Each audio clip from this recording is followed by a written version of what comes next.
tinggi dan capaian siswa itu sangat terukur dan rata-rata siswa itu kreatif. Kalau ditanya belum ditanya satu kelas angkat tangan semua ya itu. Kalau Iya. di sini untuk anak-anak ditanya itu nggak ada yang angkat tangan. Nah, itu kan praktek yang biasa di sana. Lalu saya ingin bertanya, apakah di sana itu juga ada ya ranking-ranking, misalnya ini ranking berapa, misalnya Valisa ranking 1 matematika atau apa kayak gitu.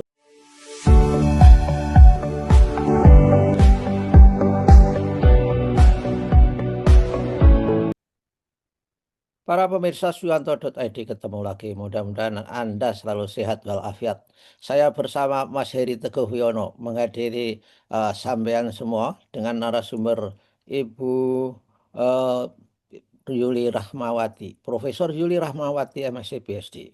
Beliau adalah atas pendidikan dan kebudayaan Kedutaan Besar Republik Indonesia untuk Australia di Canberra. Nah, kali ini kita akan ngomong-ngomong ringan dan tidak begitu saintifik, tapi ini adalah bisa menginspirasi banyak orang tentang pendidikan anak-anak di Australia. Nah, kita sapa dulu. Assalamualaikum warahmatullahi wabarakatuh. Bu Yuli. Waalaikumsalam warahmatullahi wabarakatuh. Pak Suyanto, apa kabar? Alhamdulillah baik-baik. Nah, ini saya kepo ya tentang pendidikan di Australia kok baik banget gitu loh. Ketika saya datang ke sana, yang dulu juga ada kamu, mendatangi beberapa sekolah, kantor dinas pendidikan, profesionalisme sangat tinggi dan capaian siswa itu sangat terukur. Dan rata-rata siswa itu kreatif. Kalau ditanya, belum ditanya satu kelas angkat tangan semua ya itu. Kalau Iya. di sini untuk anak-anak ditanya itu nggak ada yang angkat tangan. Nah, itu kan praktek yang biasa di sana. Lalu saya ingin bertanya, apakah di sana itu juga ada ya ranking-ranking, misalnya ini ranking berapa, misalnya Valisa ranking 1 matematika atau apa kayak gitu. Dan apakah ada olimpiade-olimpiade? Kita dulu kan selalu mengikuti International Olimpiade itu ya. IMSO, Iya. International Matematik Olimpiade itu, Olimpiade. Ada atau ada enggak kunjungan-kunjungan studi banding?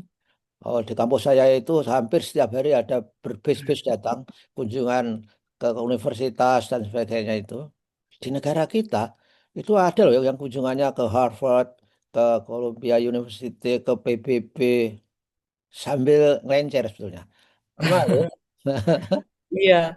Jadi kalau di sini yang pasti tidak ada ranking ya Pak. Maksudnya ketika nilai raport yang kita lihat nilai raportnya kan memang setelah angka itu, angkanya juga misalnya ABC.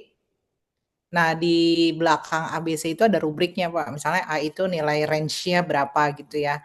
Terus dia bisa apa. Jadi memang satu pelajaran itu raportnya tebel, Pak, banyak.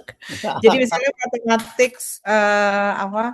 Matematik satu gitu ya, terus matematik satu lembar, kemudian mereka kan pelajarannya humanities, social science, kemudian teknologi, English, science gitu ya, physical education sama mathematics.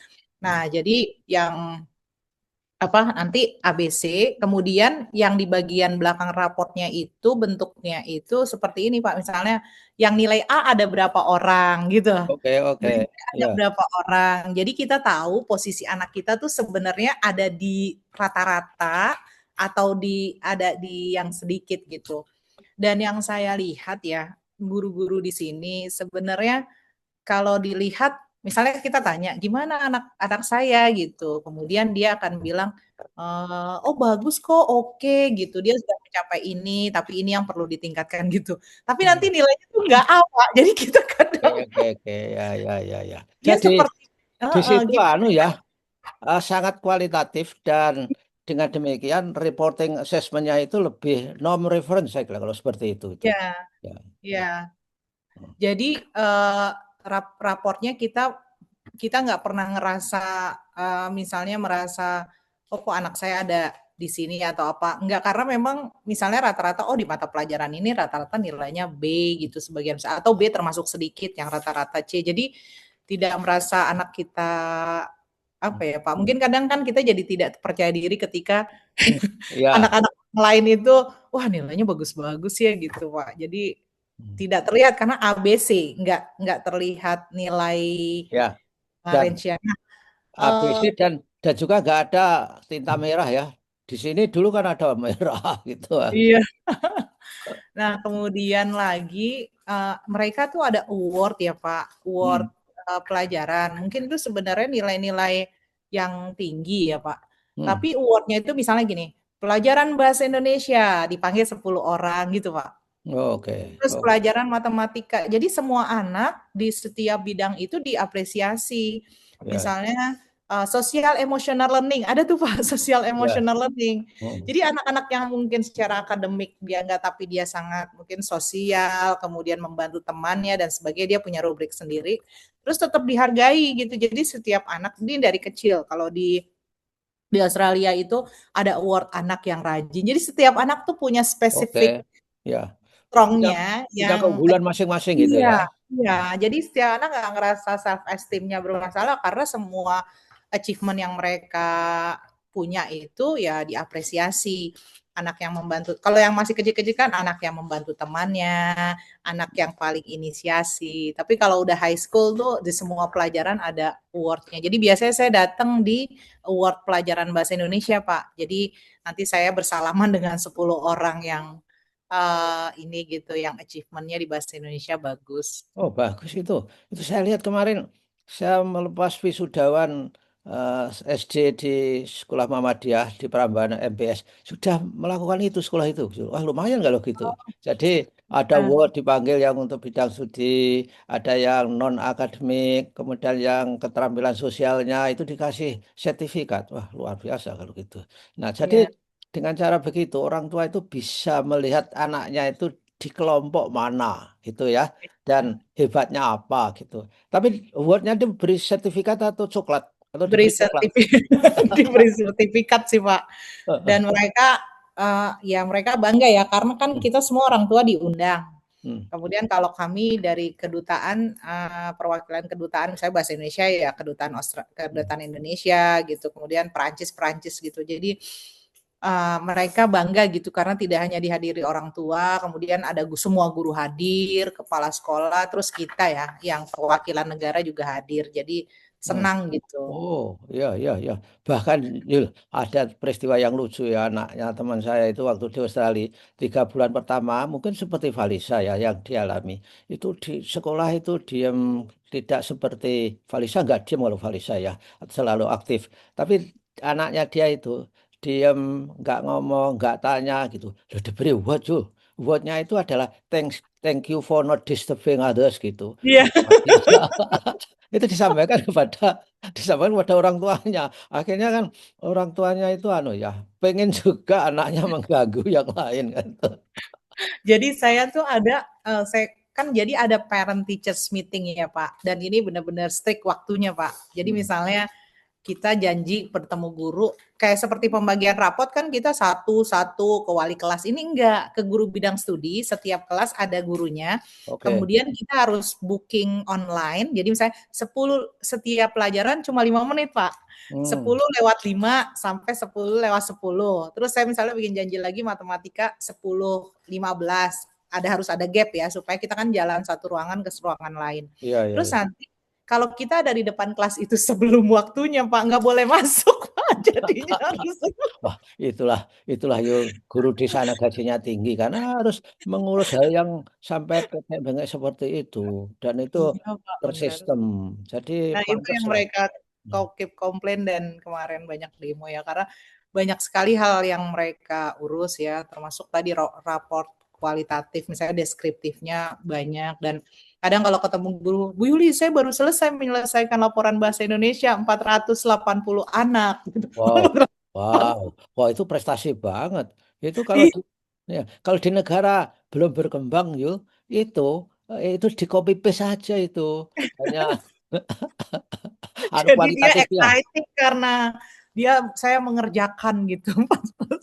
Ya, artinya guru-guru di sana itu paham betul anak-anak secara individu. Jadi individualized teachingnya itu jalan itu loh, Yul. Jadi luar biasa. Nah, yang pertanyaan anu tadi, eh, apa studi banding itu terjadi nggak di sana? Anak-anak dibawa kemana gitu?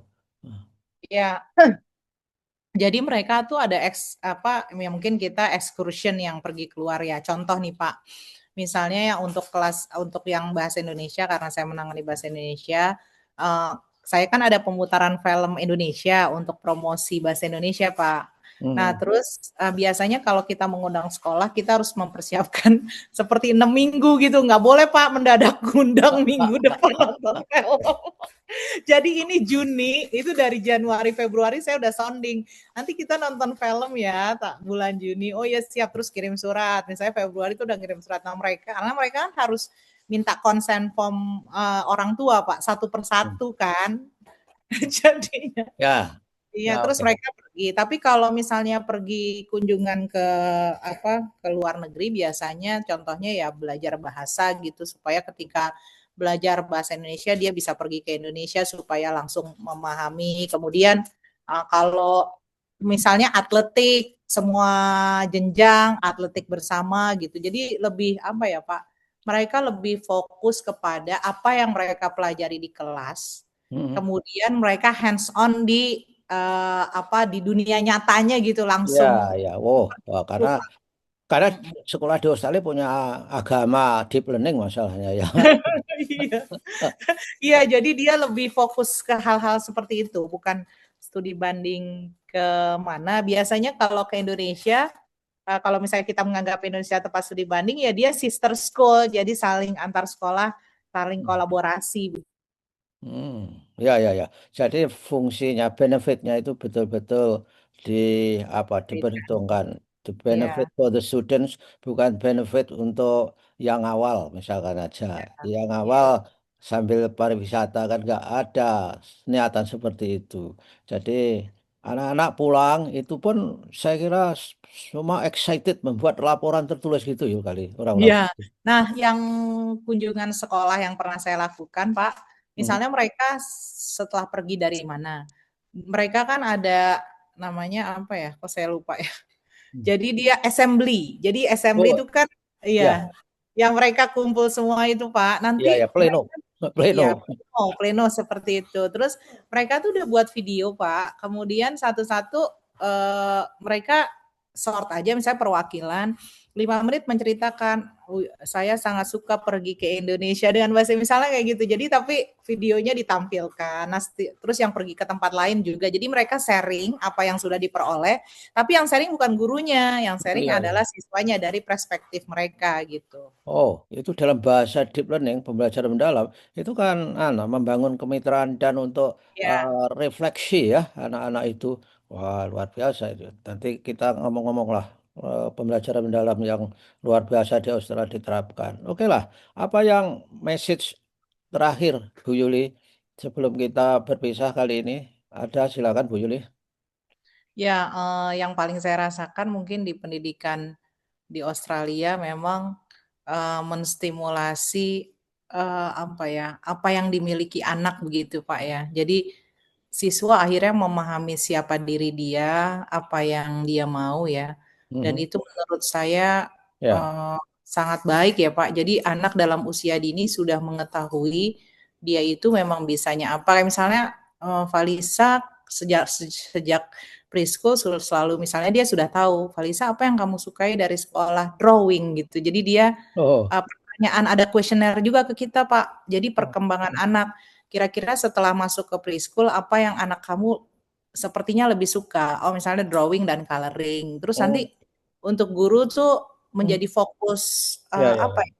Iya, yang difokuskan ketika pembelajaran. Nanti next pindah lagi ke yang mana gitu. Oh. Jadi terlihat sekali perkembangannya memang beda-beda skills. Kemudian, oh memang nih sepertinya dia lagi attention suka ke sana, terus dikembangkan gurunya, kemudian baru pindah ke hal-hal yang lain gitu. Oh, ya, dan kita tetap memelihara feedback loop dari Iya, orang tua. di Ya, oke orang lah. tua. Ya, baiklah, Bu Yuli, saya kira kita sudah bincang-bincang yang merupakan best practice pendidikan di Australia. Mudah-mudahan menjadi inspirasi bagi orang tua, sekolah, guru, kepala dinas, dan sebagainya. Dan menjadikan kita semakin mudah menuju pendidikan bermutu untuk semuanya. Oke ya, terima kasih. Sampai ketemu lagi. Wassalamualaikum warahmatullahi wabarakatuh. Waalaikumsalam warahmatullahi wabarakatuh. Terima kasih Pak Yanto. Terima kasih.